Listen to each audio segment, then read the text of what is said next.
네, 반갑습니다. 오늘 일제강점기 세 번째 시간. 자, 주제는 주제 30 되겠습니다. 지난 시간까지 우리가 무단통치, 이른바 문화통치, 민족말살통치까지 일제가 시기별로 어떻게 통치 방식을 바꿨는가를 살펴봤다라고 한다면은 오늘은 다시 10년대로 돌아와서 국내와 국외에 우리가 어떻게 저항을 했는가 그 내용을 한번 살펴보도록 하겠습니다. 자, 먼저 핵심 질문입니다. 자, 국내에는 국립의군부와 대한광복회라는 비밀 결사 조직이 있었습니다. 차이점을 좀 보면 좋을 것 같아요.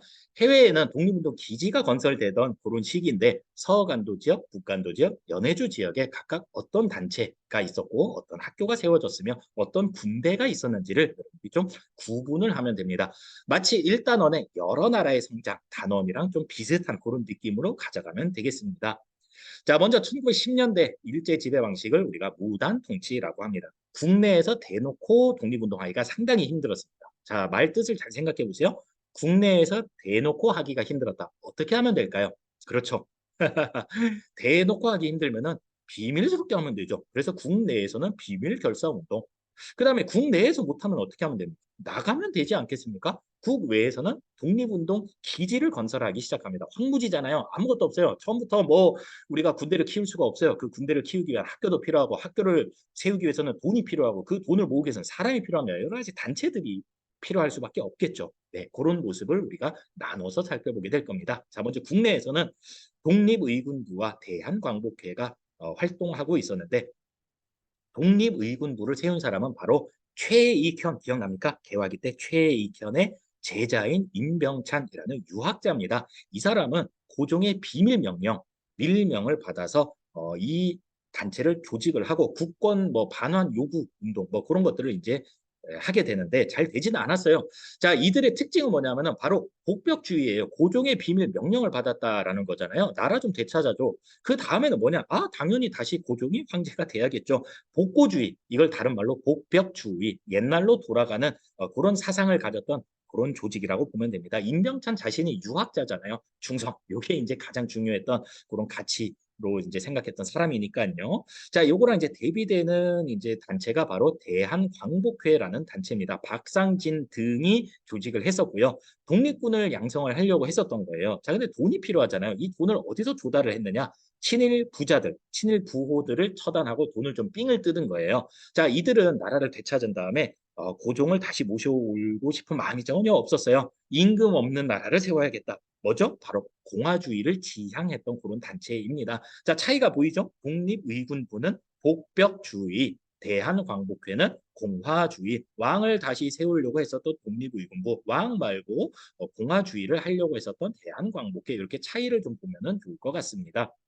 짜잔, 산 하나 나타났어요. 이 산이 무슨 산일까요?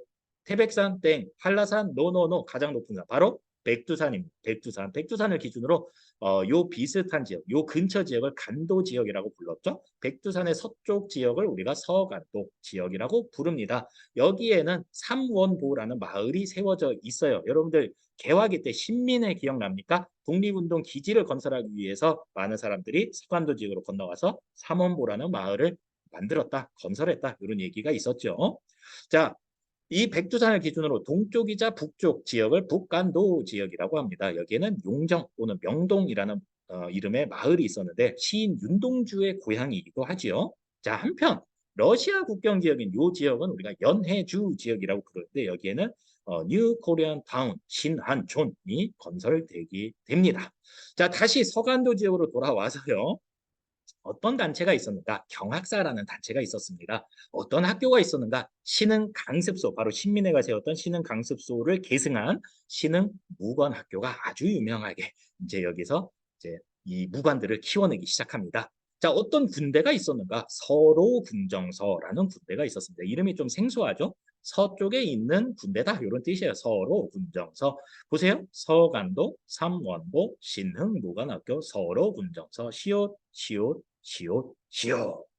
팁을 준 겁니다. 자, 북간도 지역으로 한번 가볼게요. 북간도 지역에는 주로 이제 대종교를 믿는 사람들이 많았는데 이들이 중광단이라는 단체를 만들어요. 학교로는 서전, 서숙, 명동 학교 이런 학교들이 있었고 군대 조직으로는 아주 유명한 바로 북로 군정서라는 군대 조직이 있었습니다. 김좌진이 이끌고 있었던 그런 군대고요. 나중에 청산리 전투에서 큰 역할을 했던 그런 군대이기도 하죠. 서로 군정서, 북로 군정서. 북쪽에 있으니까 북로 군정서, 김좌진 장군. 됐죠? 자, 연해주 지역으로 한번 가보겠습니다. 자, 여기에는 권업회라는 단체가 있었고, 이들은 약간의 정부 형태를 갖추려고 굉장히 노력을 많이 했던 사람들이에요. 그래서 대한광복군 정부가 수립이 되기도 합니다. 자, 여기까지 1910년대 국내 비밀 결사와 간도 지역, 연해주 지역을 살펴봤습니다. 여기에만 활동을 했었던 건 아닙니다. 자, 여기가 바로 상하이 지역, 상하이. 자, 여기에는 신한 청년당이 결성이 되고요. 자, 이들은 대동 단결 선언이라는 선언을 발표를 합니다. 이게 이제 임시정부 수립을 해야 된다. 이런 이제 주장이 담겨져 있어서 바로 이 지역에 임시정부가 나중에 수립이 되기도 합니다. 자, 지금 지도에 다 담아내진 못했어요. 미국 지역, 미주 지역이라고도 불러요. 미주 지역에서는 대한인국민회, 그다음에 대조선국민군단이라는 조직이 이제 있었는데 한인 이 조직이죠. 모임. 자, 이들은 공화정을 지향했다라는 점에서 대한광복회랑 공통점을 지니고 있습니다. 이 미국이라는 나라 자체가 최초의 세계 최초의 공화정 국가 아니겠습니까? 뭐 당연히 여기서 활동하고 있던 한인들은 보고 배운 게 다 공화정일 테니까 나중에 나라를 되찾더라도 우리도 미국처럼 공화정을 세우자 이런 이제 주장을 하기가 쉬웠겠죠. 네, 여기까지 우리가 1910년대 국내외 저항에 대해서 살펴봤습니다. 자, 수고 많았습니다. 다음 시간에는 우리가 민족 최대 규모의 운동이었던 3.1 운동에 대해서 알아보겠습니다. 안녕.